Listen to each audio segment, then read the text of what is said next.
Well, when the '63 Corvette was finally released, Duntov knew he had a smash hit on his hands. The C2 chassis was leaps and bounds above the straight axle.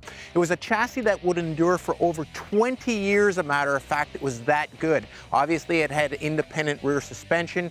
By '65, it had disc brakes all around, and the basic powertrain is still what we see in a Corvette today, small block Chevy.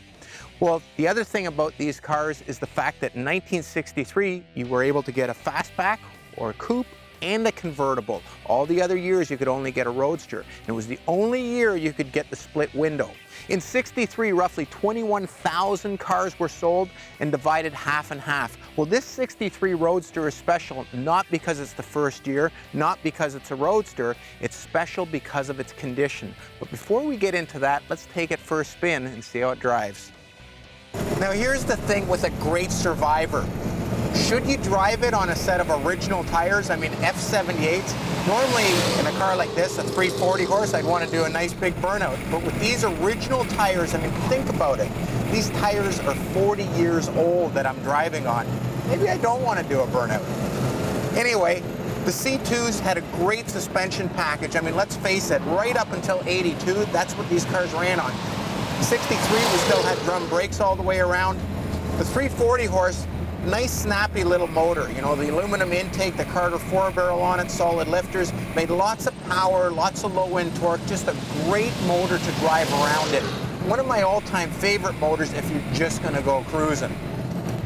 You gotta love the patina in the interior. You can see where the speaker grill, the paint's coming off, but the gauges are what you'd expect, you know, something that hasn't seen the light of day for years and years. The gauges are nice and clean and bright. Every single gauge works on this thing, and of course, because the 340 horse, it's got the 6,500 RPM red line, it's got the 80-pound oil pressure gauge.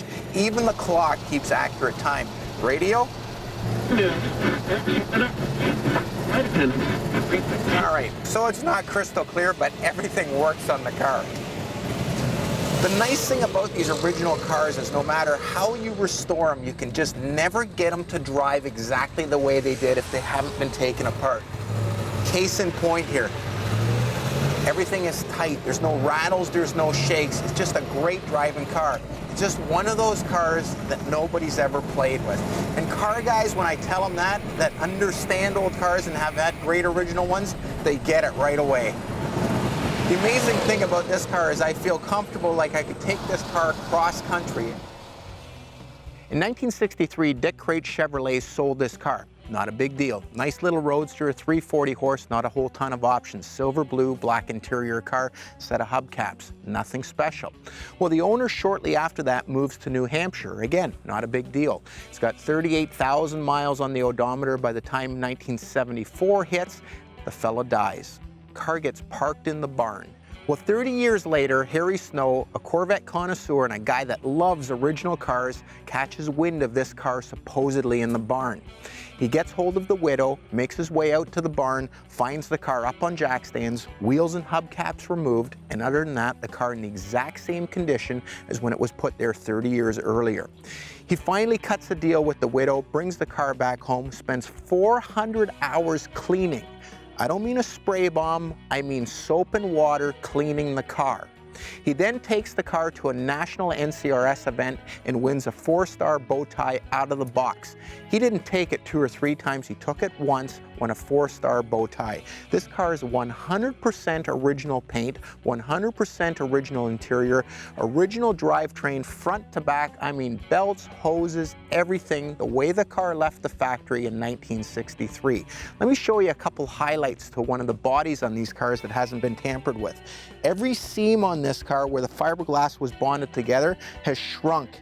And a great car, you'll see this. You look in the interior of the car, all the seats, the carpets, the dash, nobody's ever touched it. Yeah, there's some wear on it, but it's great patina. You open the door, even has a wonderful smell to it, like it's been in a barn for 30 years. I don't mean it smells like a barn, it just smells like a car that's been parked for a long time.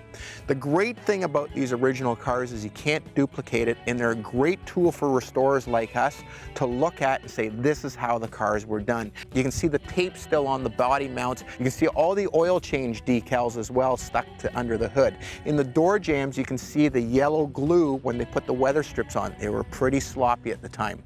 I had to buy this car from Dick for the simple fact it's a piece of history and it's a time capsule. We learn a ton from cars like this. To me, these cars are priceless. You'll never find a greater original car than this.